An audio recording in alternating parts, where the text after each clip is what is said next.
Senhor presidente, senhores vereadores, senhora vereadora, a todos que nos acompanham, os munícipes que nos acompanham aqui nessa casa, aos servidores, pessoal da imprensa, aqueles que nos ouvem pela rádio, também nos assistem pela TV, o meu boa tarde. Peguei o finalzinho da fala do Francisco Carlos de Góes, falando do trânsito da nossa cidade. Parabéns pela colocação do senhor. A gente percebe que a nossa cidade, a demanda para o tráfego de veículos cresce cada vez mais, e a gente sabe que a gente tem que entender que muitas vezes as secretarias municipais, as autarquias, não conseguem acompanhar o ritmo. Aproveitando o ensejo do assunto, nós tivemos no bairro Meridota essa semana, onde tem um problema muito sério lá também, vereador Carlão. Eu vou pedir para a TV Câmara exibir o vídeo e, na sequência, eu faço as minhas colocações.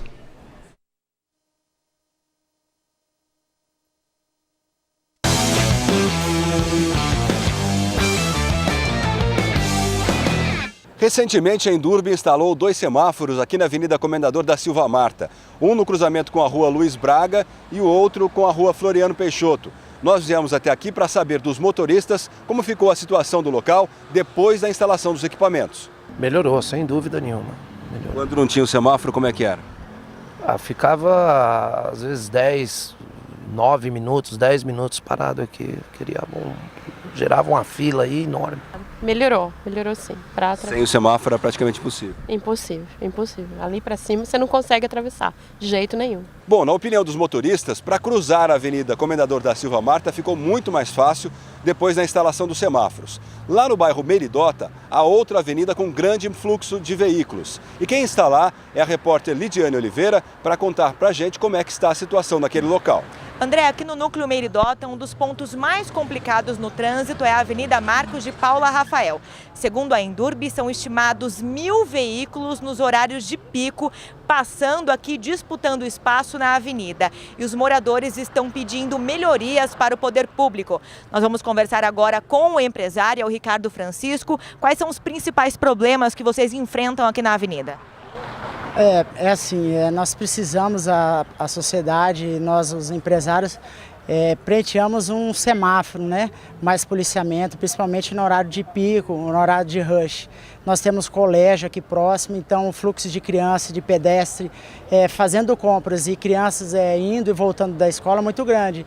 E o número de acidentes aqui é muito grande, né? Muito perigoso. O horário de pico aqui agora é muito perigoso.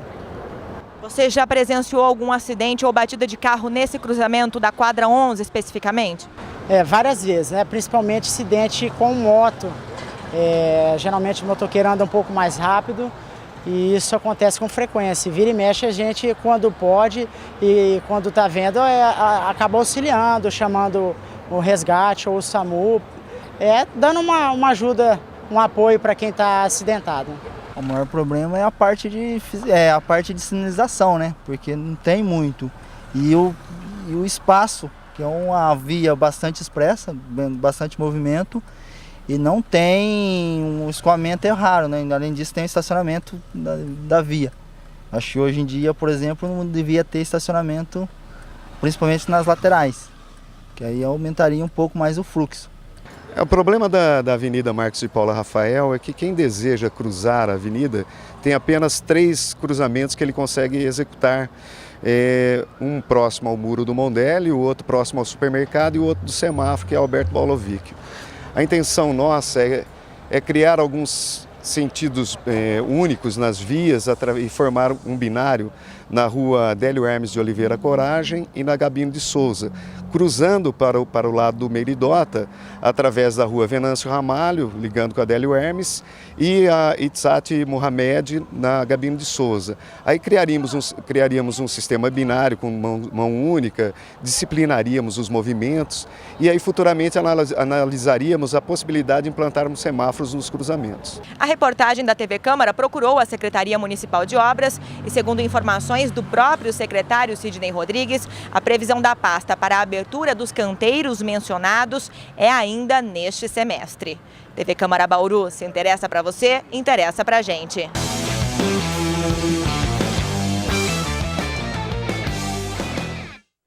Primeiramente, gostaria de agradecer, então, o engenheiro Aníbal, também o diretor Everton, que nos acompanhou nessa visita lá no Meridota, parabenizá-los aí pelas diversas interferências que tem feito no trânsito da nossa cidade.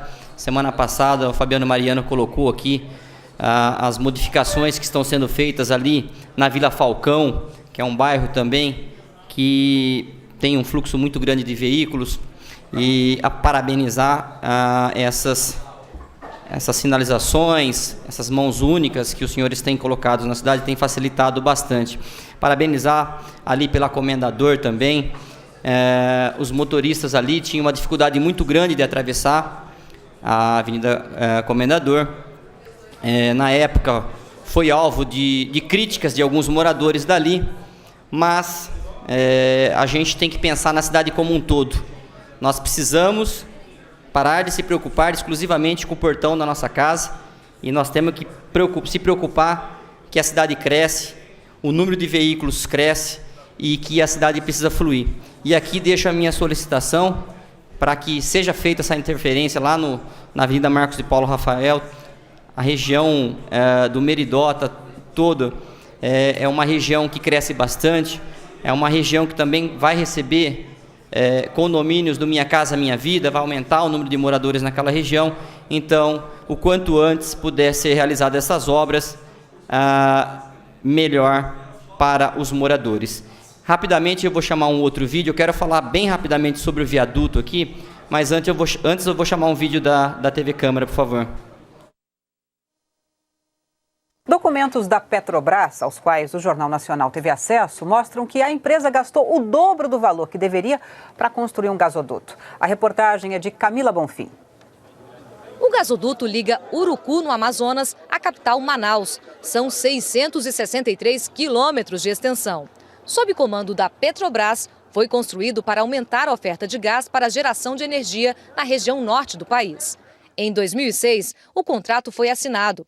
Em 2008, o gasoduto deveria começar a funcionar, mas só entrou em operação em 2009, com um ano de atraso. O projeto de execução da obra foi reformulado, o que elevou o preço inicial de 2 bilhões e 400 milhões para 4 bilhões e 400 milhões de reais. A Petrobras foi alertada. Engenheiros da própria empresa avisaram os gestores sobre o que chamaram de explosão de gastos e falta de capacidade do consórcio responsável pela obra. O Jornal Nacional teve acesso à troca de e-mails entre eles.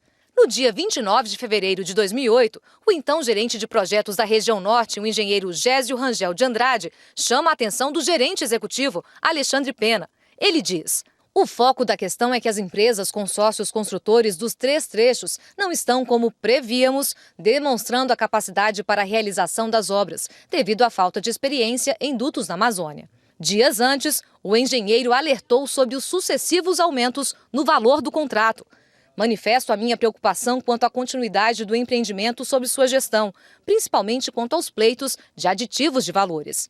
O destinatário, Alexandre Pena, respondeu: Gésio, neste assunto, não há muito que eu possa fazer a essa altura.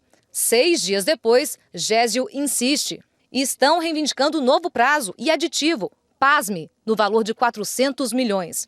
No dia 29 de fevereiro, o engenheiro reforça: não se pode perder o foco. O enorme aumento da tarifa é devido ao fato gerador do explosivo valor do aditivo, quase igual ao valor do contrato assinado, que já era considerado excessivo. O aumento da tarifa foi relatado em uma das auditorias do Tribunal de Contas da União em que a obra é citada. A constatação: 2 anos depois da conclusão do gasoduto, o preço da parcela de transporte de gás ainda estava 77% maior. Quando foi idealizada, a obra deveria servir para baixar o preço do gás e, consequentemente, o custo da energia elétrica. Olha, a Petrobras declarou que considera o negócio lucrativo, que as condições previamente acordadas remuneram os investimentos no gasoduto e atendem às taxas de retorno.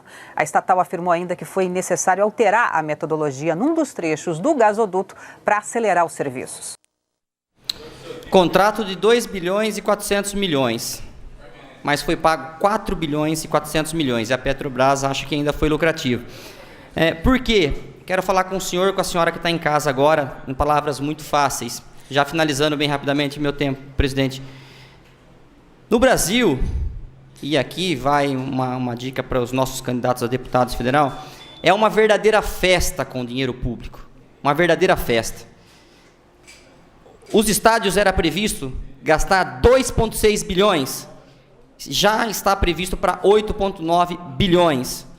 E recente pesquisa agora, que saiu a semana passada, entre os 30 países com maior carga tributária, o Brasil continua sendo o pior que proporciona o retorno dos valores arrecadados com impostos em prol do bem-estar da sociedade. Ou seja, aditivos em cima de aditivo e aditivo. E aí o dinheiro dos nossos impostos indo ralo abaixo. E não é diferente aqui no caso do nosso viaduto. Muito obrigado, senhor presidente.